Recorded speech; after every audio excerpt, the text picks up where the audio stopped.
itu diberikan sertifikat sekarang seluruhnya. Kepala Dinas Pendidikan, Pemuda dan Olahraga Provinsi Bali Tia Kusumawardani mengatakan, prosedur operasi standar atau POS UN menyebutkan peserta ujian nasional tahun ini boleh mengikuti UN perbaikan yang dilaksanakan tahun depan. Kebijakan itu dilakukan guna menjadikan nilai UN siswa tidak di bawah rata-rata. UN perbaikan juga bisa diikuti oleh peserta yang merasa belum puas dengan hasil UN tahun ini. Dalam POS UN tidak disebutkan ada sanksi kepada peserta yang tidak mengikuti UN perbaikan. Meski belum ada junkis yang jelas, Tia Kusumawardani mengatakan semua peserta UN akan mendapatkan sertifikat UN dari pemerintah. Itu diberikan sertifikat sekarang seluruhnya.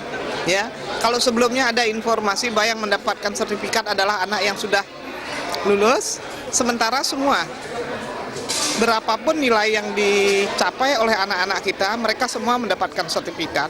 Dan kalaupun ada anak yang disebutkan nilainya masih di bawah, mereka bisa mengikuti ujian ulangan, artinya ujian tahun berikutnya itu tahun 2016. Biaya mengikuti UN perbaikan ditanggung oleh siswa bersangkutan. Pasalnya pemerintah hanya mengalokasikan dana untuk sekali ujian. Sementara itu hasil UN tingkat SMA SMK tahun ini akan dibagikan pada 15 Mei mendatang. Jaya dan Juliana, Bali TV.